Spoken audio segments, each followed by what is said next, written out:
자, 우리 처음에는 이제 우리가 인류를 위해서 무엇을 기여할 것인가, 그러니까 신문명 미래 도시를 만들어 보자 얘기했고, 두 번째는 동북아에서 우리가 어떻게 살아갈 건가라고 하는 게 있었어요. 자, 그럼 이제 세계가 그렇고 동북아 그러면 우리가 한반도에서는 우리가 어떻게 하면 우리가 한반도가 우리가 이 땅을 딛고 살고 있는 곳이 좀 나은 곳이 될까라고 하면 제가 정한 거는 이 세계인의 사랑을 받고 살자. 그리고 기회의 한반도가 되자. 두 가지. 냉정한 현실을 잘 보자 라고 보면은 우리가 지난번 동북아에서 공부한 것은 뭐냐면은 첫 번째로는 이 대륙 세력과 해양 세력 그 사이에 존재하는 게 한반도다. 그래서 그냥 대륙 세력과 해양 세력의 사이가 있는 게 아니고 세계 1, 2, 3등 사이에 있는 이게 우리의 현실이다. 경제는 중국에 의존하고 국방은 미국에 의존하게 되면 미국과 중국이 갈등 양상을 벌여주게 되면 우리는 살 길을 어떻게 찾아 나갈 거냐. 이걸 우리가 가장 많이 고민해야 될 첫 번째. 두 번째는 우리가 분단 국가의 전 세계 유일한 분단 국가라는 게 우리의 현실이에요. 왜 이런 일이 생길까? 왜 흥하고 망할까를 생각해 보니까 제가 역사에 관심을 많이 가지게 됐어요. 그래서 제가 발견한 원리 하나는 휴먼 리소스가 제일 중요한데, 하나는 제일 중요한 문제는 국력은 경제력이고 경제력은 기술력에서 나온다. 근데 이 기술력이 어디서 탄생하느냐? 지식에서 나온다. 그리고 똑똑한 국민의 노동력은 어디서 나오냐? 교육에서 나온다. 그래서 교육 문제, 인구와 기술과 교육이라는 휴먼 리소스를 훌륭하게 갖는 나라가 결국은 세계의 강자가 되더라. 두 번째 크게 흥망의 원리를 가만히 보면은 길을 만드는 자, 우리가 장사를 할 때 보면 길목이 좋은 데서 장사를 한다고 그러잖아요. 그래서 성을 쌓는 자는 망하고 길을 만드는 자가 흥할 것이다. 그래서 우리가 한번 중국도 가장 번성할 때 보면은 실크로드가 열렸을 때예요. 동양과 서양이 만날 때죠. 우리가 컬럼버스라는 사람이 유럽과 결국은 이쪽 남미를 연결했을 때, 아메리카 대륙을 연결했을 때 일대 세계의 지각 변동이 생겨나잖아요. 물류라고 하는 걸 어떻게 쥐느냐. 그 다음에 두 번째로는 모든 것 시작은 상업에서 시작을 하고 나중에 산업으로 넘어갔다 결국 금융으로 마지막으로 넘어가더라. 그래서 금융에서 누가 선진적인 시스템을 갖고 있느냐, 이게 굉장히 중요한 문제다. 모든 것의 근본은 사람이 사는 것 가장 중요한 건 경제가 기초라는 거예요. 그래서 우리가 이 강대국 틈바구이에 살아가려면 결국은 국력은 경제력인데 이 경제력을 어떻게 만들어낼 건가가 중요한데 이 경제력은 어디서 나오느냐? 결국 산업에서 나온다. 이거를 우리가 절대 잊으면 안 됩니다. 우리가 만약 독일 정도의 경제력을 가진다면 어떻게 될까? 만약에 더 나아가서 우리가 일본 정도의 경제력을 가지면은 한반도의 정세가, 동북아의 정세가 바뀌겠죠.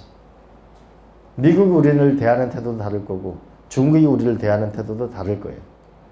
산업혁명은 큰 대규모 공장에 대량 생산, 대규모 공장, 대도시가 몰려들어 사람이 살게 되는 거죠. 그렇게 되면 어떻게 돼요? 엄마 아빠가 전부 출근을 하면 누가 빵을 구워주냐고. 이제 노예가 없는데 토스트기가 있을 거 아니에요? 세탁기가 있어야지. 이제 농사를 짓자고 전부 도예지에 나와가지고 하면은 뭔가 음식을 안정적으로 보관하고 하는 이런 냉장고가 있어야 되는 거예요. 노예가 없잖아. 산업, 에디슨이 뭐라고 했어요? 나는 필요를 먼저 발견한 다음에 발명을 한다고 그랬잖아요. 그럼 필요를 발견했을 거 아니에요? 필요를 어디서 발견했겠어요? 산업혁명의 대규모 시대에 대량 생산 대도시에 사는 사람들이 이 사람들이 살아가는데 맞는 걸 찾은 거죠. 한국이 지난 40년 동안 가장 많은 도시를 만들어 본 경험이 있다는 점. 그다음에 두 번째는 IT가 발달했다는 점. 그다음에 세 번째로는 가전제품이 발달했다는 점. 왜냐하면 이게 IT하고 스마트홈이 되면 가전제품하고, 그다음에 또 하나는 중국과 옆에 아시아의 큰 미래 시장을 함께 하고 있다는 거. 한번 인류 역사를 가만히 생각해 봐요. 누가 세상의 주인공이 됐는가라고 가만히 보면 첫 번째로는 에너지를 발견한 사람들이요. 그죠?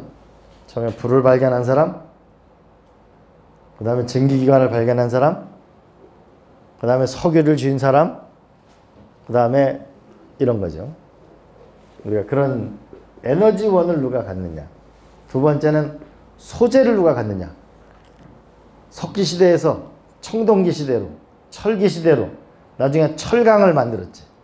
근데 이게 지금 철의 시대인데 이게 산업혁명은 그 탄소 섬유로 넘어갔어요. 근데 이 철강이라는 게 여러분 자동차 하나를 가지고 있으면 평균 매년 3kg 정도 녹이 씁니다. 그러면 전기를 만드는 데 있어가지고 배터리가 중요하잖아요. 배터리를 만드는데 리튬이나 이런 게 코발트나 이런 게 중요한 자원이 되잖아요. 그럼 우리가 북한을 잘 살펴보자. 북한을 잘 살펴보면은 어느 정도가 있느냐. 북한이 대략 철, 무연탄, 히토류, 아연, 마그네사이트, 흑연, 텅스텐, 금 그래가지고 대략 갖고 있는 것이 작게는 3천조 원, 많게는 7천조 원쯤 갖고 있다는 게 우리나라, 일본, 많은 나라의 얘기죠. 내가 아이디어가 있으면 아이디어가 살아 움직일 수 있게 만들어주는 거죠. 우리가 저기 실리콘밸리 생태계가 우수하다고 그랬는데 실리콘밸리 생태계라는 게 뭐예요? IT 산업 하나예요. 그죠? 이 결국은 선출직 단체장이 중요하다. 그래서 앞으로 대한민국도 기초위원이 광역위원이 되고 광역위원이 시장군수가 되고 시장군수가 잘한 사람이 국회의원이 되고 거기 잘한 사람이 장관이 되고 그가 잘한 사람이 총리가 되고 그가 잘한 사람이 대통령이 되고 그래서야만 예측 가능한 나라가 돼야만 우리나라가 미래를 열 수가 있다. 시장이 지식을 만들고 벤처 생태계를 만들고 지식의 창조 생태계를 만드는 이 시스템을 만들면 미래 산업이 생긴다. 이렇게 기억해 주시고요. 전 세계 유엔 기구나 세계적인 기구가 적어도 뭐냐면 그 본부가 한국에 와 있으면 좋지 않을까요? 응? 전 세계 훌륭한 인재가 한국에 와 있으면 한국은 잘 살게 되겠죠. 근데 한번 지금 살펴보면 이렇단 말이에요.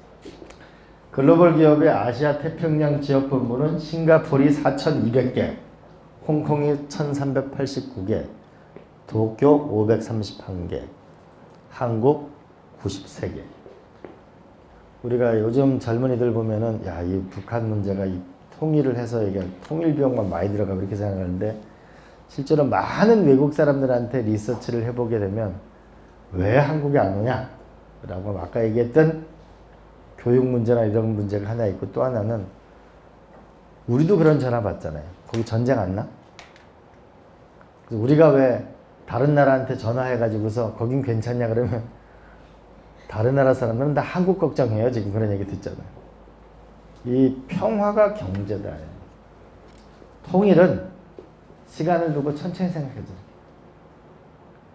어떻게 보면 그래서 우리가 평화라는 것이 경제라는 걸 한번 잘 살펴보자.